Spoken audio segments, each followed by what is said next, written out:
جب معاشرے میں لوگ ایک دوسرے سے جھوٹ بولنے لگیں گے تو معاشرہ کبھی بھی مضبوط نہیں ہو سکتا۔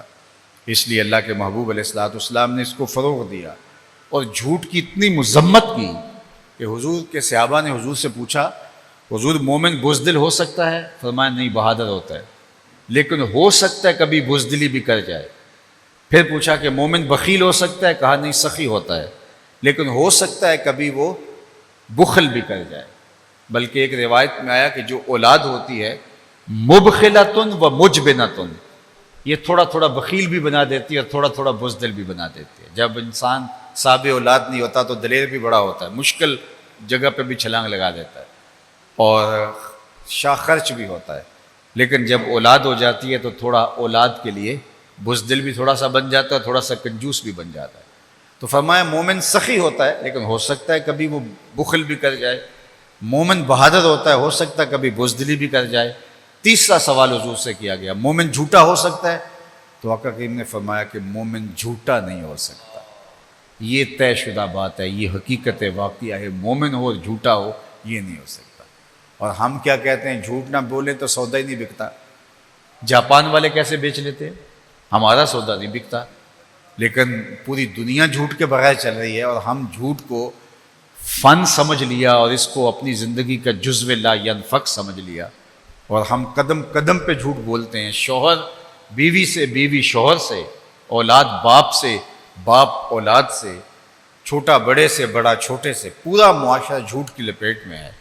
تو جہاں جھوٹ ہوتا ہے وہاں برکت نہیں ہوتی۔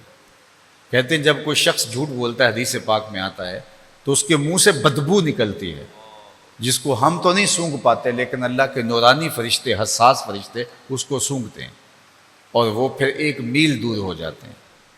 وہ جھوٹ بولتا ہے تو پھر 1 میل اور دور ہو جاتے ہیں۔ رحمت کے فرشتے جھوٹ بولنے والے سے دور ہوتے چلے جاتے ہیں۔ اور مجھے بتاؤ، جس معاشرے میں جھوٹ ہی جھوٹ ہو تو وہاں رحمت کے فرشتے تو ہوں گے ہی نہیں۔ اور ہم نے سمجھ لیا کسی نے تعویذ ڈال دی ہے، ہم نے سمجھ لیا کسی نے جادو کر دیا ہے، اور ہم بھاگے عاملوں کے پاس، اور وہ جھوٹ کا پلندہ پہلے تیار ہو کے بیٹھا ہوا تھا کہ میرے پاس گاہک آنے والے ہیں، اور اس نے کہا تم تو ویلے سے آگے ہو، ورنہ جو ہے وہ ایسا جادو چلنا تھا کہ تمہارا کچھ بچنا نہیں تھا۔ اب اس کی چوکھٹ کے اوپر حاضری کا سلسلہ شروع ہو گیا۔ تو وہ بھی جھوٹ۔ تو اصل یہ کسی نے سوچا نہ کہ گھر میں بے برکتی آئی کہاں سے؟ رحمت کے فرشتے دور ہٹ گئے۔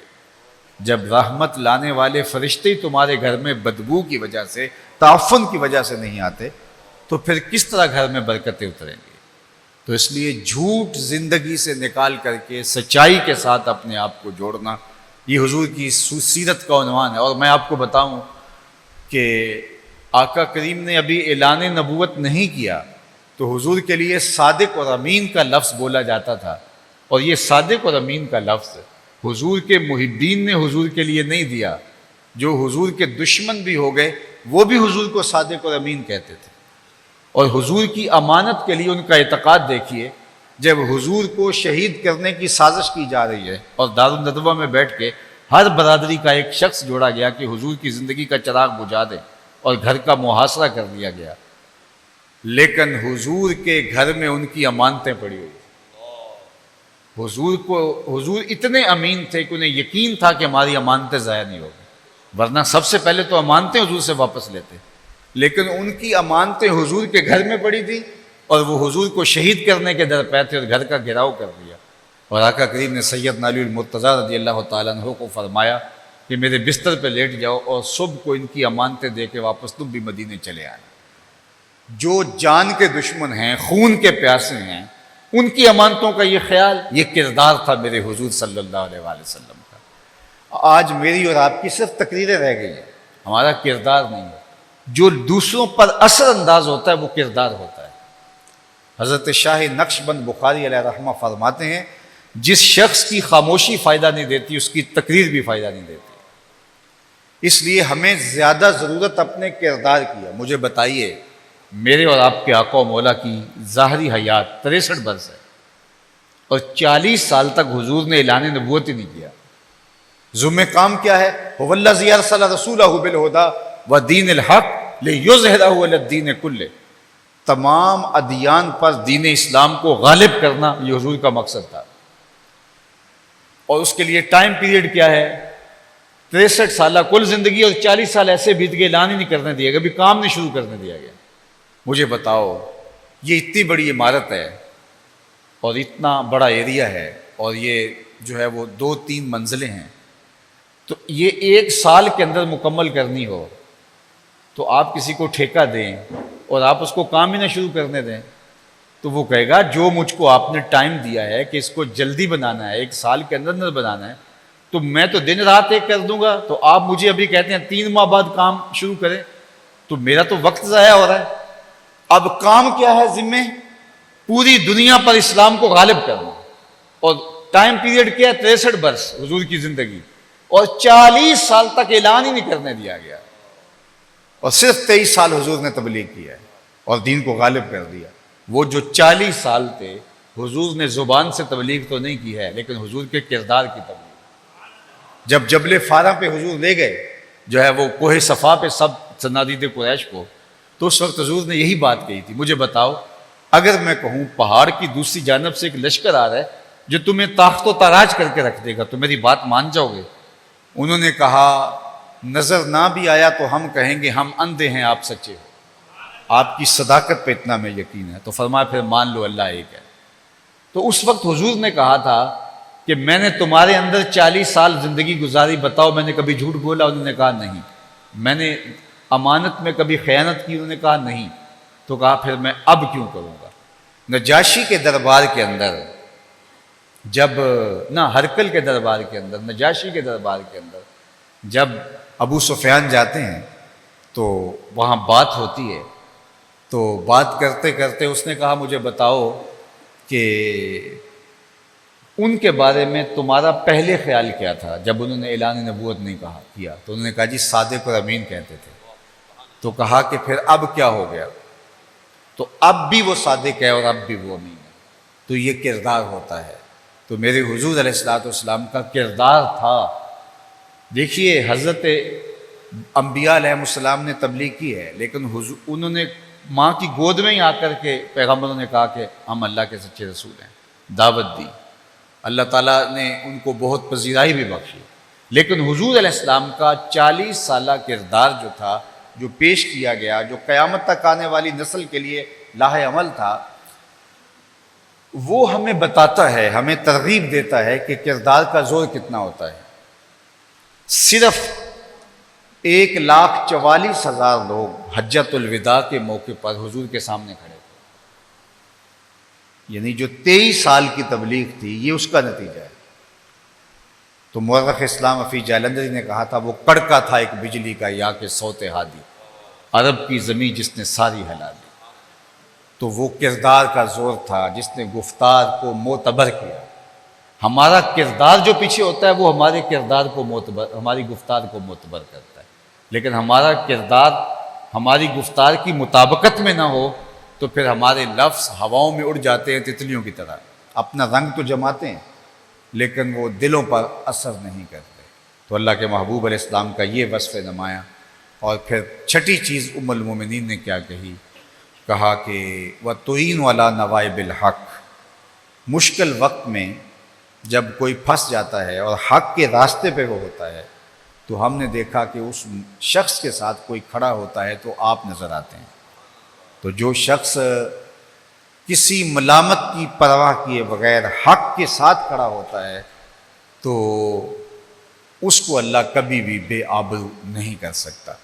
تو یہ حضور کے 6 وصف ہیں جو حضور کی سیرت کے نمایاں، جلی اور واضح عنوان ہیں۔ میں اور آپ سیرت النبی کے عنوان سے منعقدہ اس تقریب میں اپنا جائزہ لیں اور اپنے اندر اتر کے دیکھیں کہ ہم ان 6 اوصاف میں کہاں تک اپنے آپ کو پاتے ہیں۔ اپنا جائزہ لیں کہ ہم مہمان نوازی اور لاچار لوگوں کے ساتھ کھڑا ہونا، جن کا کوئی بوجھ اٹھانے والا نہیں ان کا بوجھ اٹھانا، ہم تو اپنا بوجھ دوسروں پہ ڈال دیتے ہیں، اور جس کا کوئی کمانے والا نہیں اس کی ضرورت کی تکمیل کرنا، اور سچ کے ساتھ ہی کام رکھنا، جھوٹ ہمارے قریب تک نہ جائے، اور صلہ رحمی کرنا، رشتہ داروں کے ساتھ اچھا سلوک کرنا۔ اگر یہ خوبیاں ہمارے اندر موجود ہیں تو ہمیں مبارک ہو، اور اگر یہ خوبیاں موجود نہیں ہیں تو پھر ہمیں اپنے آقا و مولا حضور ختم المرتبت کے ان اوصاف کو اپنے اندر اتارنا ہوگا۔ دین پورا ایک نظام ہے، یہ صرف حضور کے ساتھ ہمارے ذہنی تعلق کا نام نہیں ہے، ہمارے قلبی تعلق کا نام ہے، ہمارے روحی تعلق کا نام ہے، حضور کے ساتھ ہمارے عملی تعلق کا نام ہے۔ میرے استاد فرمایا کرتے تھے یہ نہ ہو کہ لوگ تمہیں پوچھیں تم کون ہوتے ہو اور تم کہو کہ جناب ہم مسلمان ہوتے ہیں، یہ دیکھو مذہب کے خانے میں اسلام لکھا ہوا ہے۔ آپ فرمایا کرتے تھے نہ کسی کو پوچھنے کی نوبت آئے اور نہ تمہیں بتانے کی ضرورت ہو، تم دور سے چلے آ رہے ہو، لوگ پہچان کے کہیں وہ دیکھو حضور کا غلام آ رہا ہے۔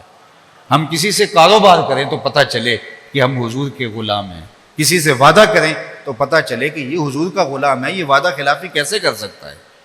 ہم کسی کو زبان دے دیں تو کس طرح ہم منحرف ہو سکتے ہیں، اس لیے کہ ہم حضور علیہ السلام کے غلام ہیں، لیکن ہم اپنے رویوں، اپنے عمل اور اپنے انداز حیات کے اندر مختلف ہوں اور زبان سے دعویٰ عشق رکھتے ہوں تو میاں دعویٰ عشق زبان سے نہیں، دعویٰ عشق عمل سے ہوتا ہے۔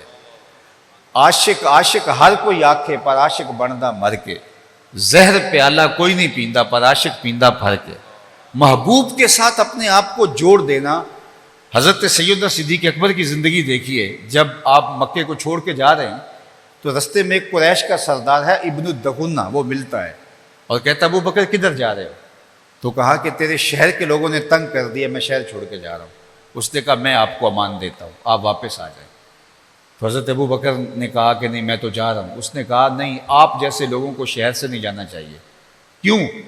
اس نے جو حضرت ابو بکر صدیق کی سیرت کا نقشہ کھینچا، اس نے کہا انک لتصل الرحم وتحمل الکلہ وتکسب المعدوم وتقری الضیف وتعین علی نوائب الحق۔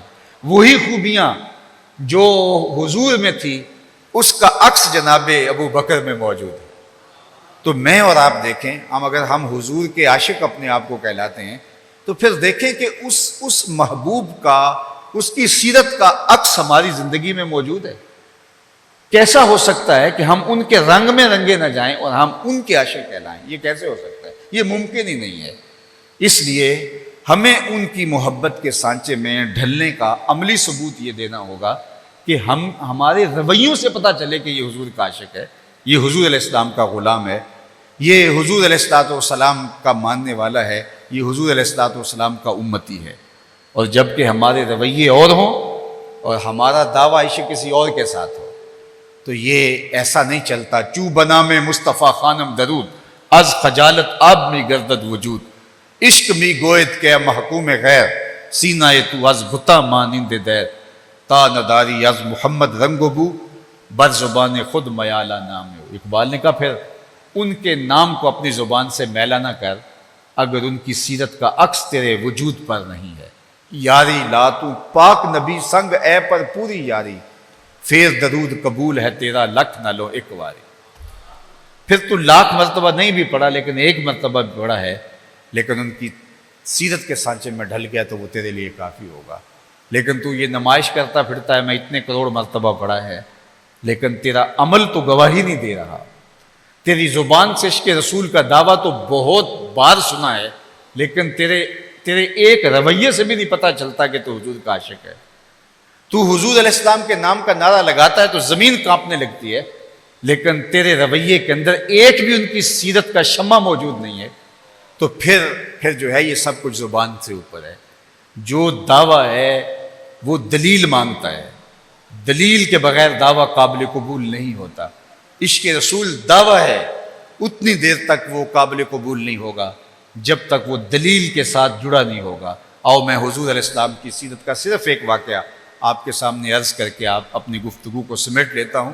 موسم میں شدت ہے، حدت ہے، گرمی ہے، تو ایک ہی واقعہ، حضور نے وضو کیا، صحابہ نے وضو کا پانی زمین پر نہیں گرنے دیا، اپنے چہروں پہ مل لیا، اور جن کو پانی میسر نہیں آیا انہوں نے صحابہ کے گیلے ہاتھوں سے ہاتھ رگڑ کے اپنے چہروں پہ مل لیا۔ تو آقا کریم علیہ السلام نے صحابہ کی اس عمل کو دیکھا تو فرمایا ما یحملکم علی ھذا، صحابہ اس عمل پر تمہیں کس چیز نے ابھارا؟ یہ حکم میں نے تو نہیں دیا کہ میرے وضو کے پانی کو زمین پر نہ گرنے دینا، یہ تو تم نے خود کیا ہے، یہ تمہاری محبت کی وجہ سے ہوا ہے۔ میں نے حکم نہیں دیا لیکن تم نے میرے وضو کے پانی کو زمین پر نہیں گرنے دیا، تو تم نے ایسا کیوں کیا ہے؟ تو انہوں نے جواب دیا حب اللہ و رسولہ، اللہ اور اس کے رسول کی محبت نے ہمیں اس بات پہ ابھارا کہ آپ کے وضو کا غسالہ بھی زمین پر نہ گرنے دے۔ حضور علیہ السلام نے اس کی نفی نہیں کی، لیکن کہیں ایسا نہ ہو کہ محبت یہیں رک جائے اور آگے نہ بڑھے۔ آقا کریم نے فرمایا جو یہ چاہتا ہے کہ اللہ اس کے رسول سے محبت کرے اور اللہ اور اس کا رسول اس سے محبت کرے، اس کو 3 کام کرنے چاہیے۔ یعنی تمہارا یہ عمل اپنی جگہ پہ، لیکن 3 کام اس کو فرمایا کرنے چاہیے۔ ایک تو جب بولے سچ بولے، اور دوسرا فرمایا جب اس کے پاس امانت رکھی جائے تو اس میں خیانت نہ کرے، اور تیسری بات اس کی ہمسائیگی میں کوئی آ بسے تو پھر حق ہمسائیگی کو ادا کرے۔ یہ 3 کام بھی ساتھ کرنا، تمہارا یہ عمل کہ تم نے میرے وضو کے پانی کو زمین پر نہیں گرنے دیا مبارک ہے، حضور نے اس کی نفی نہیں کی، لیکن تم اپنے اس مظہر محبت کو لے کر کے باقی سارے دین کو ترک کر دو، اس کی اجازت نہیں ہوگی۔ آج ہمارا یہی ہے، کسی نے نعرہ لگا لیا، کسی نے جھنڈیاں لگا لی، کسی نے تبلیغی چلا کاٹ لیا، کسی نے جو ہے وہ مرشد کے دروازے پہ جا کے جو ہے وہ حاضری دے دی، اور ہم نے سمجھا بس ہمارا دین پورا ہو گیا۔ یہ عقیدتوں کے اظہار ہیں۔ دین مکمل کامل ہوتا ہے حضور کی اتباع سے، اور وہ اتباع جب تک مکمل اور کامل نہیں ہوتی ہے اتنی دیر تک جو ہے وہ دین کا جمال ہی نصیب نہیں ہوتا۔ حضور علیہ السلام کے سے ایک صحابی نے سلام عرض کیا تو حضور نے رخ پھیر دیا، تو وہ سمجھے شاید اتفاقاً ہو گیا، تو انہوں نے دوسری جانب سے جا کے حضور کو سلام کیا، تو حضور نے پھر رخ پھیر دیا۔ وہ سمجھے کہ حضور واقعی ناراض ہیں، لیکن ان کو یہ پتہ نہیں تھا کہ ناراضگی کا سبب کیا ہے۔ تو وہ صحابہ سے پوچھنے لگے آپ بتا سکتے ہو کہ حضور ناراض کیوں ہیں؟ چونکہ میں نے حضور کو سلام کیا، حضور نے رخ پھیر لیا، پھر دوسری جانب سے سلام کیا تو رخ پھیر لیا، اعراض کیا، تو مجھے نہیں سمجھ آ رہی، آپ بتائیں حضور ناراض کیوں ہو سکتے ہیں، مجھے کوئی وجہ آپ بتا سکتے ہیں؟ ہمارا تو بزرگ، والد، استاد، شیخ ناراض ہو جائے اور ہمیں ناراضگی کی وجہ نہ پتہ ہو تو ہم پہلے ناراض ہو جاتے ہیں، لیکن وہ پوچھتا پھرتا ہے صحابہ سے۔ تو انہوں نے غور کیا تو کہا ہاں تو نے یہ جو سونے کی انگوٹھی پہن رکھی ہے حضور اس کو منع کر چکے ہیں، تم چونکہ دور سفر سے آئے ہو اور تمہیں اس کا علم نہیں ہے، حضور نے اس کو آتش دوزخ کا انگارہ قرار دیا، اور یہ خواتین کے لیے جائز ہے، سونا مردوں کے لیے جائز نہیں ہے، شاید یہ وجہ ہے۔ تو اس نے یوں انگوٹھی اتار کے حضور کو پیش کرتے ہوئے کہا حضور یہ وجہ ہے ناراضگی کی، یہ رہی۔ تو آقا کریم نے انگوٹھی پکڑی اور یوں پھینک دی۔ مجلس میں جو وجہ ناراضگی تھی ختم ہوئی، گفتگو چلتی رہی۔ جب مجلس اختتام کو پہنچی تو لوگ اٹھ کے واپس پلٹے تو یہ بھی واپس جانے لگا، تو کسی نے اس کو کہا وہ انگوٹھی تو اٹھا لو، تم تو نہیں پہن سکتے، تمہاری بیوی تو پہن لے گی، قیمتی دھات ہے اٹھا لو۔ تو اس صحابی نے جو جواب دیا وہ سنیے، اس نے کہا واللہ لا آخذہ ابدا وقد طرحہ رسول اللہ صلی اللہ علیہ وآلہ وسلم، اس نے کہا اللہ کی قسم میں اس انگوٹھی کو کبھی نہیں اٹھاؤں گا جس کو میرے حضور نے پھینک دیا ہے۔ میں اور آپ اپنی زندگی میں اتر کے دیکھیں ہم کیسی کیسی چیزیں اٹھائے پھر رہے ہیں جن کو حضور نے پھینک دیا، کیسی عادتیں، کیسے رویے، کیسے انداز معاشرت، کیسی دوستیاں، کیسے کاروبار، کیسے خلق، کیسے اخلاق اور کیسے کردار جن کو حضور نے پھینک دیا۔ تو محبت مانگتی ہے کامل، مکمل اور پوری اطاعت۔ تو آئیے میں اور آپ حضور کی سیرت کے سانچے میں ڈھل کر کے ان سے حقیقی محبت کا جو ادعا ہے اس کا عملی ثبوت فراہم کریں۔ اللہ تعالیٰ جل شانہ ہمیں آقا کریم علیہ الصلوۃ والسلام کی سیرت و کردار کے نور سے مالا مال کرے۔ وآخر دعوانا ان الحمد للہ رب العالمین۔